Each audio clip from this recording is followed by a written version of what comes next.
Hello, मी लीना कोटस्थाने उर्फ लीना मुळे. अ, मला कोणीतरी उपमा दिली आहे, की मी या 94 बॅच ग्रुपची आहे आठवले. सो मी लगेच काय विचार केला ना, की लगेच वही आणि कागद घेऊन माझं या ग्रुपबद्दलचं मनोगत मी लिहून काढलं, जे काही होतं मनात साठवले आणि मग लगेच व्हिडिओ शूट करून तुम्हाला पाठवले. सो या ग्रुपबद्दल मला काय वाटतं?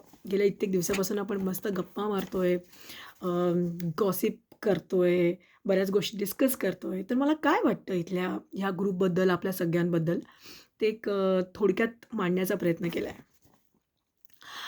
जी-एस-एच-एल हायस्कूलचे गेट टुगेदर अरेंज करण्यात आले होते. म्हणजे याच्या आधी पण केलं होतं, पण रिसेंटली जे गेट टुगेदर झालं ते अरेंज करण्यात आलं होतं तब्बल 30 वर्षानंतर. आणि बऱ्याच जणांनी हे गेट टुगेदर अटेंड पण केलं, पार करून भरपूर सारं अंतर. त्या आधीपासून ॲक्चुअली 11 मेला जे जी-टी झालं त्याची चर्चा होतच होती आधीपासून सर्वत्र आणि प्रयत्न एकच होता, की सगळ्यांना कसं आणायचं एकत्र. मला मला फक्त आपल्या क्लासचा जो WhatsApp ग्रुप आहे, तो जॉइन करण्याची एक्साईटमेंट होती नवी. पण आता आपला सगळ्यांचा उत्साह बघून असं वाटतं, की ही इयत्ता आणि ही तुकडी अशीच इयत्ता आणि तुकडी बाकीच्या सगळ्या शाळांमध्ये पण हवी. अ, हळू-हळू बरेच जण आपल्या या ग्रुपमध्ये झाले ॲड. काहींचा तर अजूनही थांगपत्ता नाही, but that is so sad. अगदी मनमोकळेपणाने आपण सर्वच जण मारतोय इथे गप्पा आणि ज्या दिवशी आपण काही पार्टिसिपेट नाही करत ना, म्हणजे खूप चुकल्यासारखं वाटतं, जेव्हा देतो आपण एखाद दिवशी टप्पा. इथल्या कणखर ॲडमिन मॅडम ठेवतात या सगळ्या ग्रुपवासियांना एकदम धाकात. पण खरं सांगू रेखा, जे काम तू करतेस ना, ते करतेस एकदम लाखात. रेखाची ही जी बाजू मी आज बघतेय ना, ही शाळेत असताना मला खरोखर कधीही नोटीस नाही झाली. अर्थात रेखाच काय खूप साऱ्या गोष्टी अननोटीस राहिल्या याची प्रचिती मला आली. असो, नवीन-नवीन डिस्कशनने आपण आपला ग्रुप रोजच ठेवतोय बिझी. टॉपिक काहीही असो, पार्टिसिपंट्स आपणच आहोत, सगळेच क्रेझी.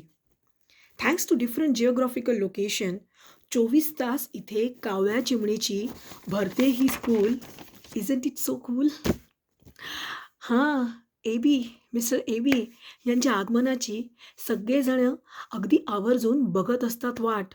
मग काय टोमण्यांची, पिना टोचत खडूसपणे बोलण्याची पसरलेली असते ग्रुपमध्ये लाट.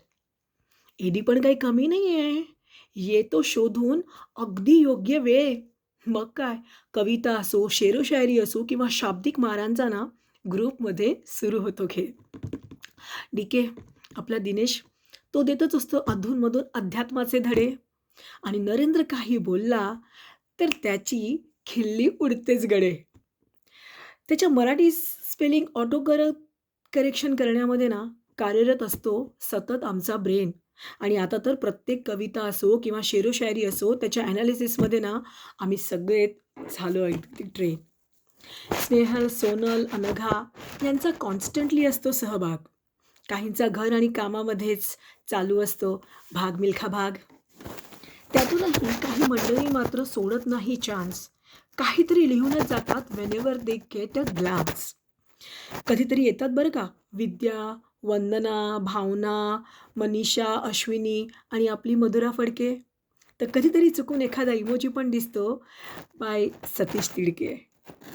पहिला ग्रुप असावा कदाचित जिथे फॉरवर्डेड मेसेजचा ना बिलकुलच नाहीये पसारा. एवढे महारथी भरले आहेत ना इकडे, आपल्या हुशारीने आणि आपल्या शब्दशैलीने ग्रुप चालवतात सारा. Thank you so much once again to our wonderful admin for such a wonderful group जो लढवतोय ही खिंड आणि अपेक्षा करू सगळ्यांच्या पार्टिसिपेशनने हा ग्रुप असाच राहावा अखंड.